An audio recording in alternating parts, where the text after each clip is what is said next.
नमस्कार मित्रांनो, श्री स्वामी समर्थ. मित्रांनो, आज जर तुम्ही कोणाला सांगितलं असेल की तुम्ही खूप वाईट काळातून जात आहात आणि तुमच्या आयुष्यात यापेक्षा वाईट टाईम कधीच आला नाही, तर मित्रांनो, आपली ही वेळ कशी बदलायची ते ह्या व्हिडिओमध्ये बघूया. मित्रांनो, या घटनेमध्ये एक शिल्पकार व्यक्ती होता. एकदा तो शिल्पकार जंगलातून जात होता आणि हे शिल्पकार, कलाकार अशा प्रकारचे लोक असतात, त्यांच्या मनात नेहमी काहीतरी नवीन करण्याचा प्रयत्न करतात. तो उत्तम मूर्ती बनवायचा, पण त्याच्याकडे मूर्ती बनवायचं जास्त काम नव्हतं. त्यामुळे तो नेहमी उदास आणि निराश राहायचा. पण एकदा त्याला छान मूर्ती बनवायचं काम भेटलं. मग तो व्यक्ती मूर्तीसाठी लागणारा दगड शोधण्यासाठी जंगलात जातो आणि सोबत एका पिशवीमध्ये आपली हत्यारे घेऊन जातो. थोडं अंतर चालल्यावर त्याला अतिशय सुंदर दगड दिसला आणि विचार करतो की या दगडाची मूर्ती बनवूया. मग तो आपल्या पिशवीतून अवजार काढतो आणि त्या अवजाराने दगड फोडू लागतो. पण तेवढ्यात दगडातून आवाज येतो, "अरे भाऊ, माझ्यावर किती घाव करतोस?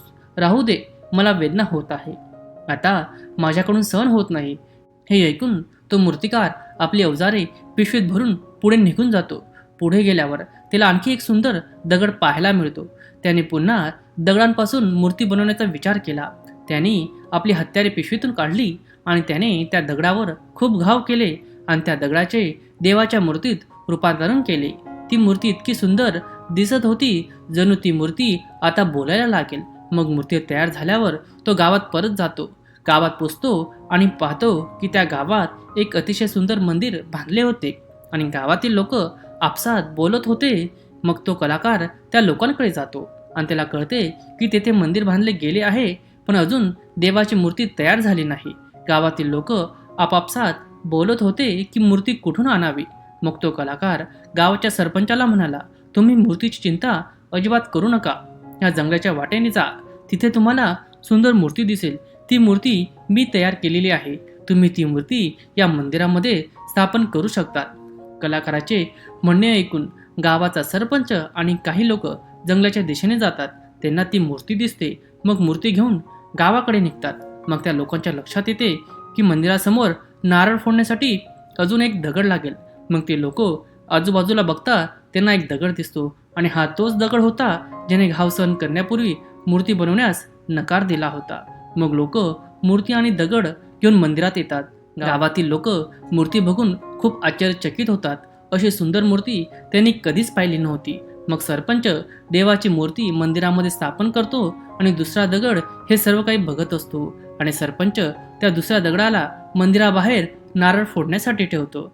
आता जो कोणी मंदिरात पूजा करण्यासाठी येतो तो त्या दगडावर नारळ फोडायचा, म्हणून त्या दगडाला खूप वेदना सहन कराव्या लागत होत्या आणि लोक मंदिरात जाऊन मूर्तीवर फुल वाहून नमस्कार करायचे. एके दिवशी रात्री 2 वाजता त्या मंदिरात कोणी नसताना दोघी दगड आपापसात बोलत होते. ज्या दगडावर सर्वजण नारळ फोडतात तो दगड मूर्तीच्या दगडाला म्हणतो, "काय नशीब आहे तुझे. रोज लोक येऊन तुझी पूजा करतात, आरती करतात." तेव्हा मूर्तीचा दगड म्हणतो, "त्या दिवशी माझ्या जागेवर तू घाव सहन केले असते तर आज माझ्या जागेवर तू राहिला असता. आज तुझी पूजा झाली असती. आधी वेदना सहन केल्या असत्या तर आज तुला ह्या वेदना सहन कराव्या लागल्या नसत्या." म्हणून मित्रांनो, आज त्याग करून भविष्य निर्माण करू शकतो किंवा आज निर्माण करून भविष्य कुर्बान करू शकतो. ही चॉईस तुमची आहे. जीवन म्हणजे एक संघर्षच आहे. हा संघर्षाचा काळ आहे, तो निघून जाईल. तुम्ही लवकर यातून बाहेर पडाल. आयुष्यात काही बनायचे असेल, असं काही मोठं करायचं असेल तर तपावं लागेल. जेव्हा तुम्ही आज दबणार तेव्हा उद्या तुम्हाला भेटणार. सोनं आगीत जळूनच कुंदन म्हणतं, म्हणून आपल्याला जळावं तर लागेलच. केवळ चिनी हातोळ्याच्या वाराने दगड मूर्ती बनत नाही. योग्य जागेवर वार व्हायला हवा.